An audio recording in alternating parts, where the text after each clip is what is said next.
An X factor is not necessarily just the best player on a team, but the player that can take a team from a top 10 draft pick to the playoffs, from the playoffs to a conference championship, or even become the reason their team finally wins the Super Bowl. Today begins a new series on the channel as we enter the month of June and the NFL season is just that much closer. I'm going to be going division by division and naming each NFL team's X factor for the upcoming 2025 season. One rule that I put in place for myself for this challenge was that I was going to try and limit the number of quarterbacks that I picked, because obviously when you look at just about every NFL team, the guy who makes the biggest impact is the quarterback. But it would be lame if I just came up here and talked to you guys about 20 quarterbacks. I'm going to try and dive deeper into the weeds and bring out X factor players for each and every NFL team. So without further ado, let's hop into the video and start breaking down X factors in the AFC East.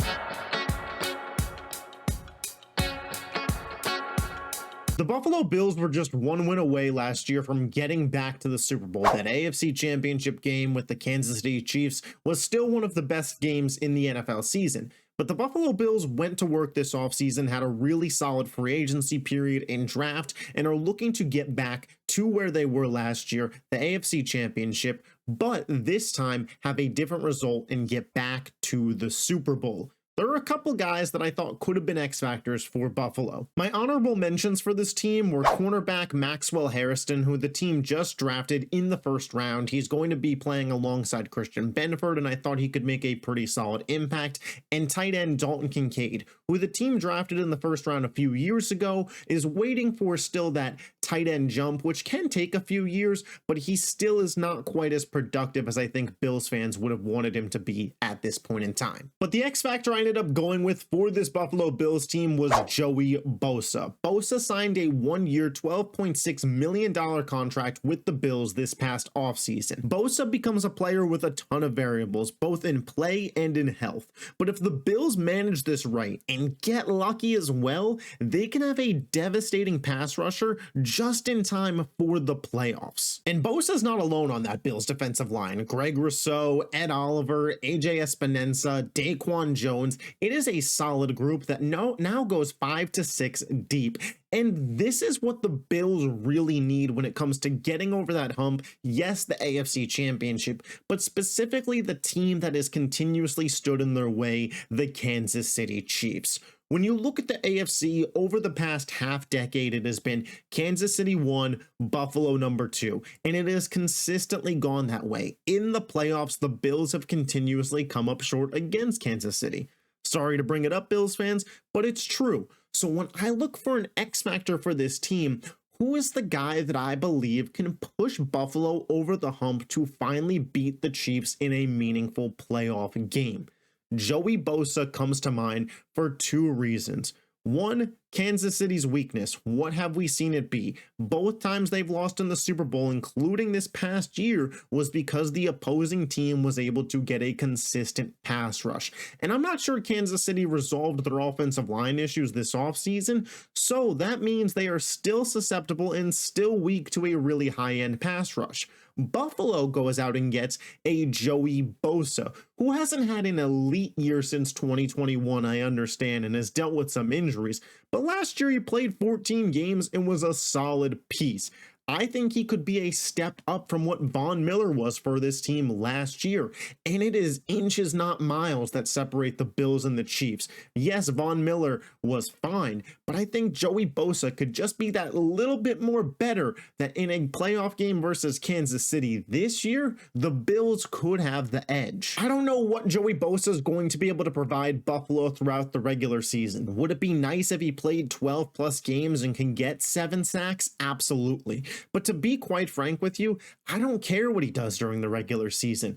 I know that Buffalo is likely to win this division. I know Buffalo will be back in the playoffs. I know they have an MVP caliber player in Josh Allen. In likelihood, they'll run into Kansas City again. I care about if Joey Bosa is there for the playoffs and can make an impact. Sure, like I said, 12 games, 7+ sacks would be great for the regular season. What I really care about is a healthy playoff run, and can he get 3 to 5 impact plays in that run and really disrupt the opposing team's quarterback? Buffalo's line now goes 5 to 6 deep, and Joey Bosa can be the guy that puts them over the edge.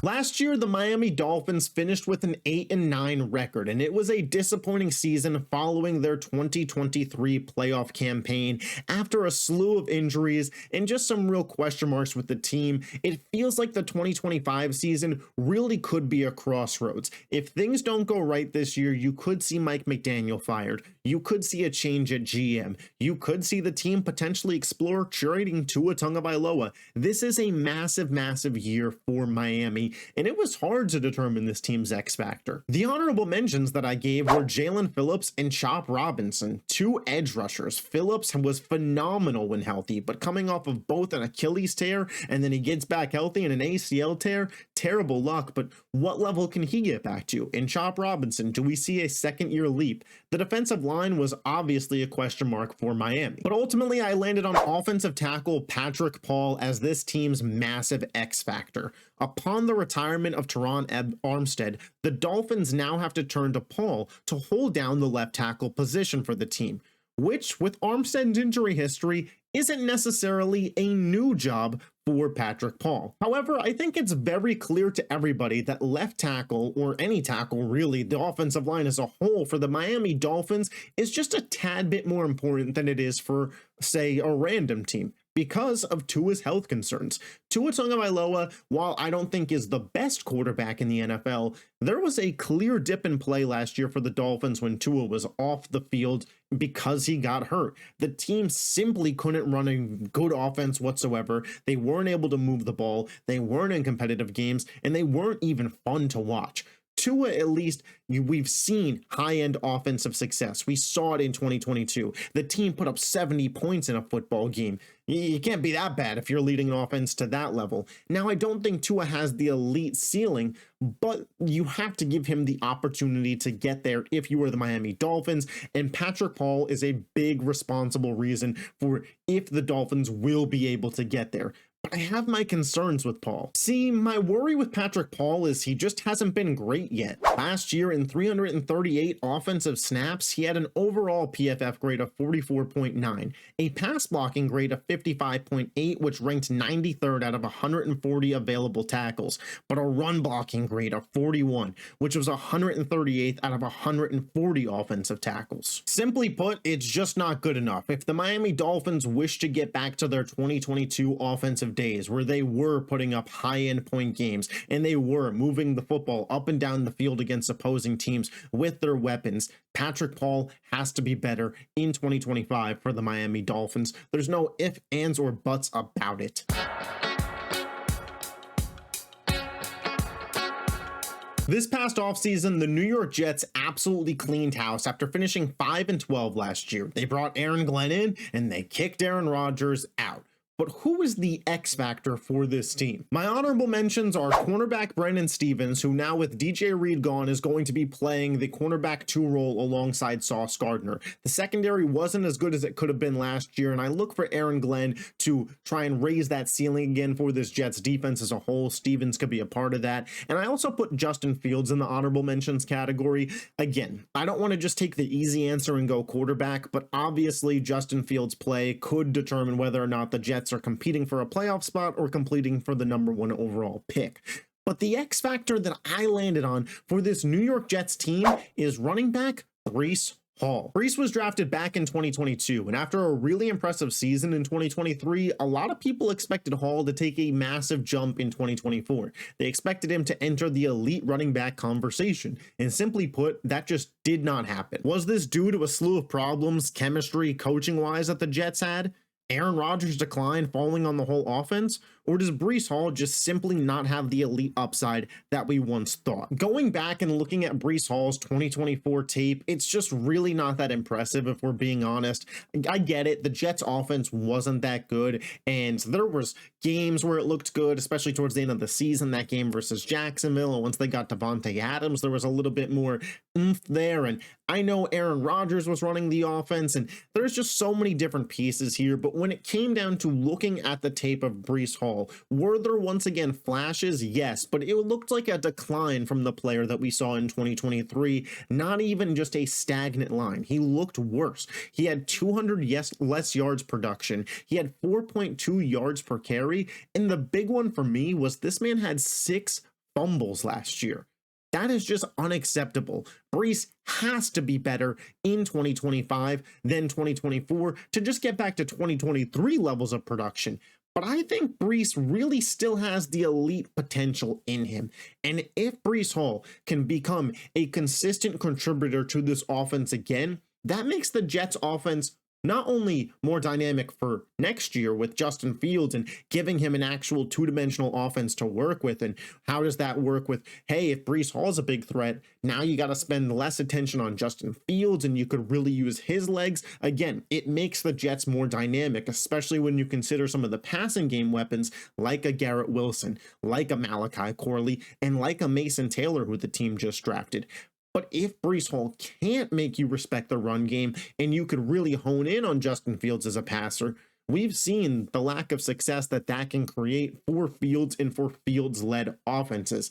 And even if Justin Fields isn't the guy, the Jets need to see a bounce-back year from Breece Hall and an exciting year from him to give them some hope about the offensive core of Hall, Wilson, Corley, and Taylor going forward into the future.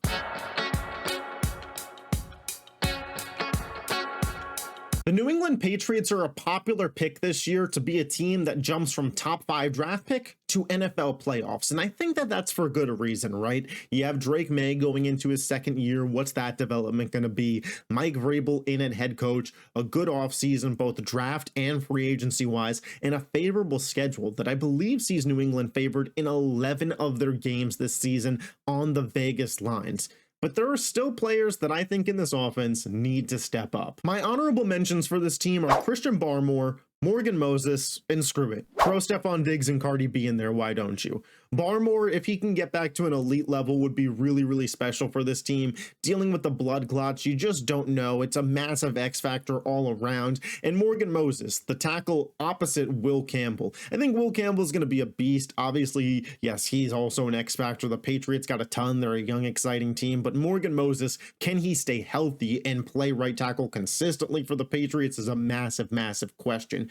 But the X factor that I landed on for this team is rookie wide receiver Kyle Williams. And if you're not new to this channel, you know I absolutely love Kyle Williams. I had Williams as a top 8 wide receiver in this class and was, in my opinion, the most explosive wide receiver coming out, even more so than Luther Burden. Williams is a weapon that any team would have wanted, and the Patriots got him. And New England's wide receiver room is actually pretty solid. The problem is it's full of a lot of solid but not great options. A post-ACL tear Stephon Diggs, Pop Douglas, Kendrick Bourne, Matt Collins, Jalen Polk, Javon Baker, Kayshon Boutte. What do I have in any of these players?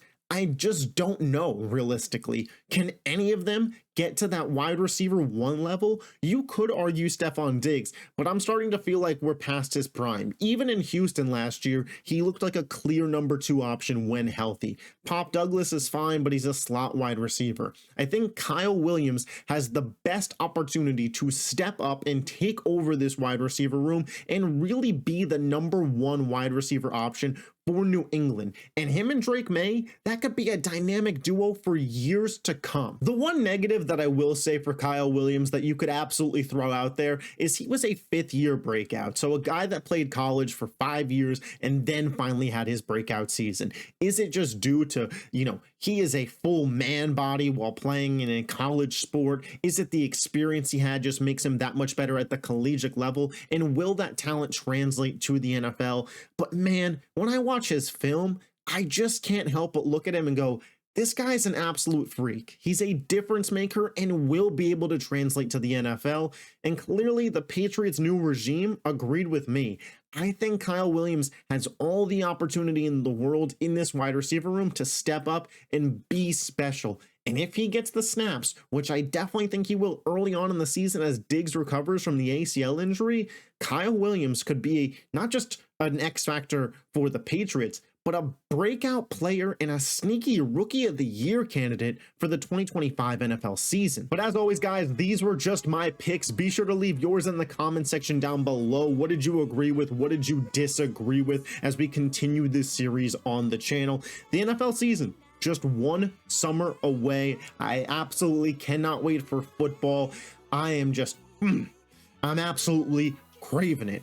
If you love the NFL and you're not already subscribed to this channel, make sure you hit that button for tons of great football content. Hit the like button on this video. It's great for the algorithm. I appreciate your guys' support, and I will catch you next time. Peace.